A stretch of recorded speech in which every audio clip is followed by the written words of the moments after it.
Mia. Please help me. This was the first time my mother called me by my name. I wasn't about to cry because I was happy. It was because I was sad that I was called by my name only because she wanted to be saved. Mom, I won't help you. I won't help you for the rest of my life. I'm Mia. I work as an accountant. My father is also an accountant and has his own office, but I work at a different office instead of my father's.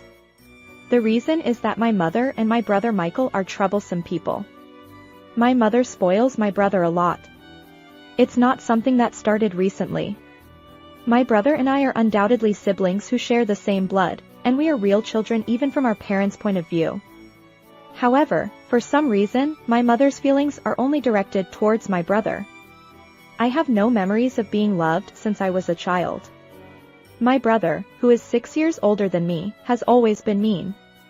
He would eat the snacks that my mother gave us and then steal mine. Even when I asked my mother for help, she would take my brother's side. It's your fault for not eating it quickly.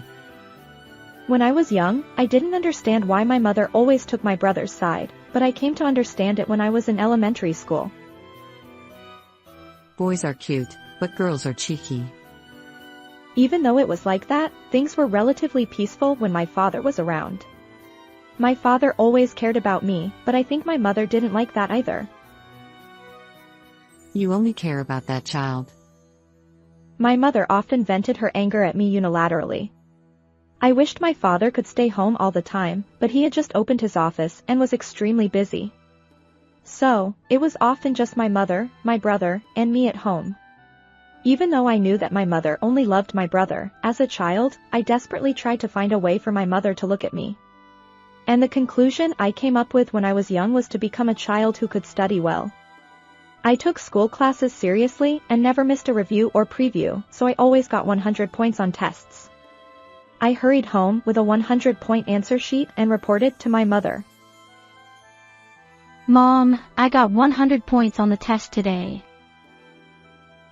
Hey. Have you ever thought about your brother's feelings? Do you know that your brother can't get 100 points on the test? How do you think your brother would feel if his little sister came home with a 100-point test? You really have a bad personality. He forcibly took my test and tore it to pieces. I was shocked. Anyway, I realized that my mother would never praise me no matter what I did. I picked up the torn test paper while crying and threw it in the trash can. However, that night, when my father came home, my parents had a big fight.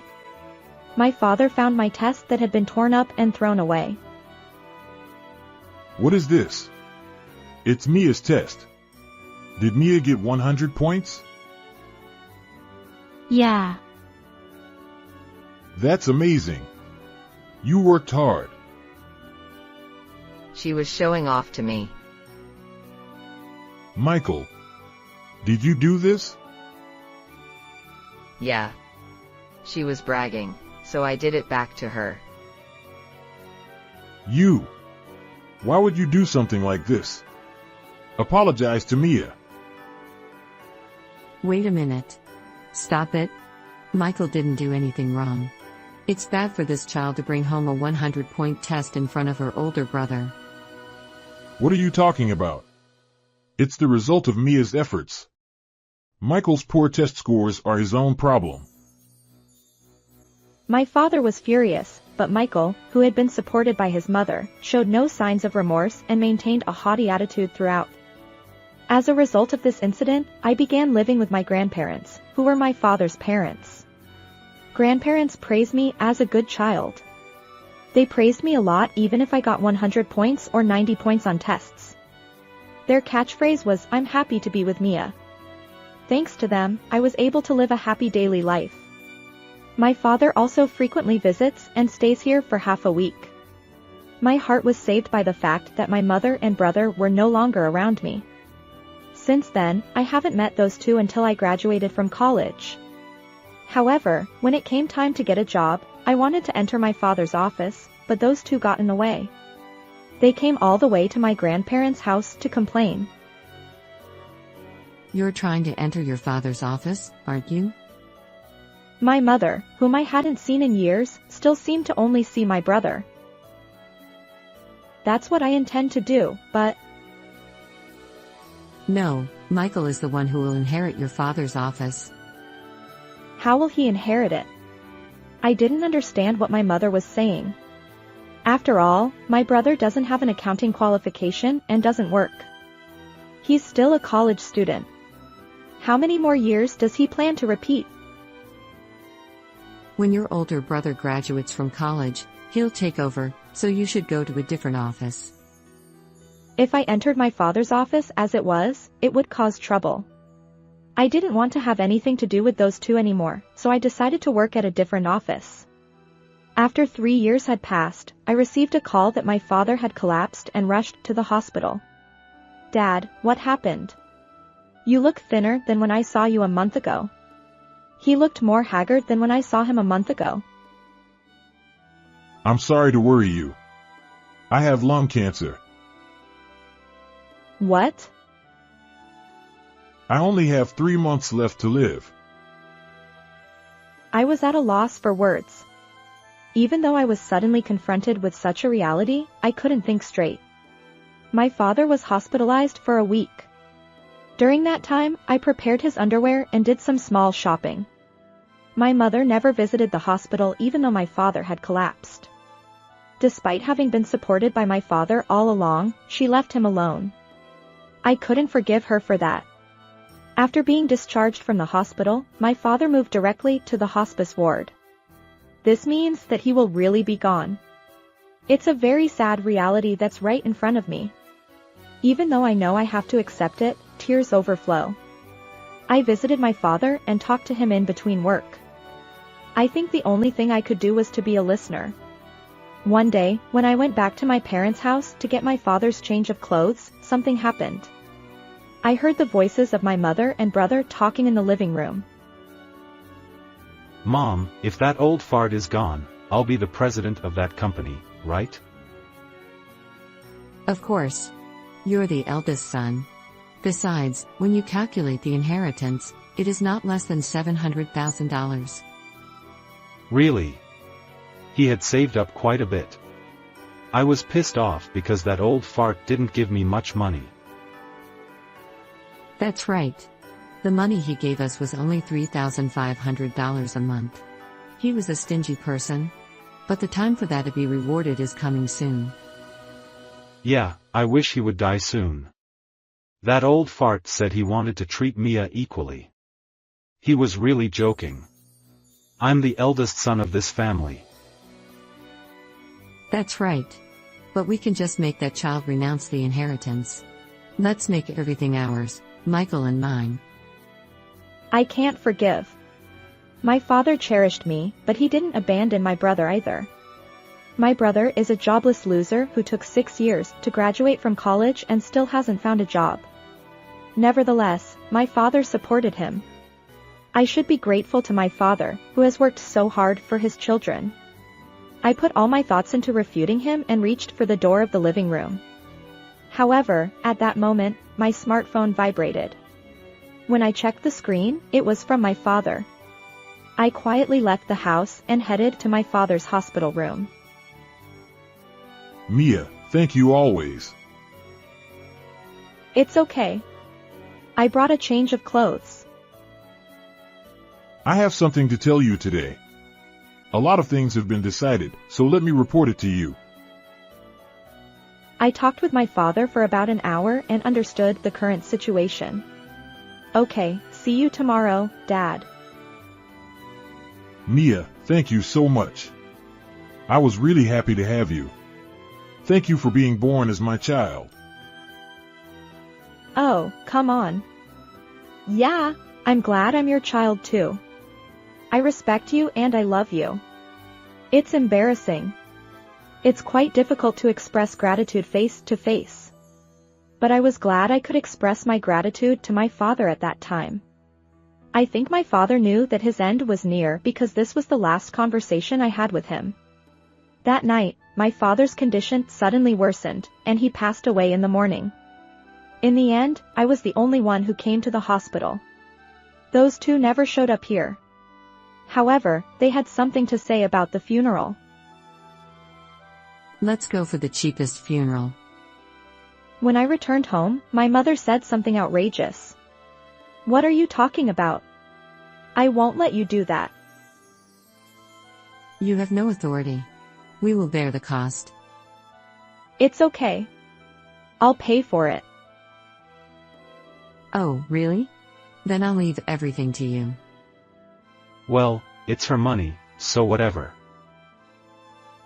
They are greedy to the core.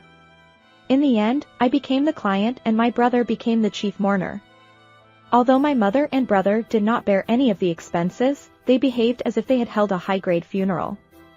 It seems that my father was loved by many people, and many people attended the funeral. As expected, as soon as my father's funeral was over, the two of them brought up the topic of money. Finally, that person is gone. He was a person who caused trouble until the end. Well, we can get a large amount of compensation now, so let's be happy. Yeah, and I'm the president. I'm looking forward to it. Hey Mia, you have to abandon your inheritance. Dad asked the attorney to handle the asset-related procedures while he was alive, so we have to ask the attorney. What? I didn't hear that. I've already contacted him, so he'll explain it to us tomorrow. Tomorrow? Hey! Don't you have any consideration for me? You're making plans without consulting me. Oh, I see. Then I'll refuse. Well, I'll clear my schedule for it. What is he talking about? He doesn't even work, and his schedules are completely empty. And the next day, the attorney visited our house. I will also go to my parents' house at that time, of course. Robert Smith, an attorney, here. I'm sorry for your loss. My deepest condolences.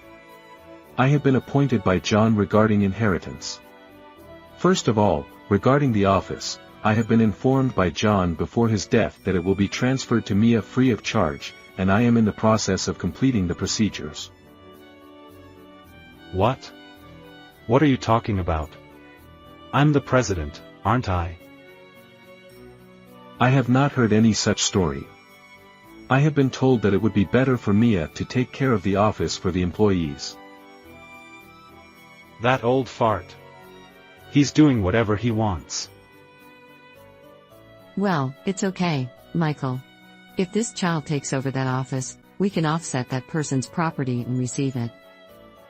Well, that's right. The office is a hassle. Hurry up and pay $700,000. The only heir to the property is Mia. What? John has completed the procedure for disqualification from inheritance. Inheritance, what? In short, you cannot receive a single penny of John's inheritance. What does that mean? What did he do? That's the natural result. You didn't even visit the hospital once. And even when Dad was living in this house, you didn't do anything. I know everything. Dad did everything himself, like cooking and laundry. And yet you were still receiving $3,500 a month. Be grateful. Well, that's fine. I'm the beneficiary of his life insurance. Oh, then Dad canceled it. Are you kidding me? It's a fact. That guy, he wasn't going to give us a penny. The attorney conveyed the facts and left the house. I was told by my father before he died that I would inherit his accounting firm. I accepted it without hesitation.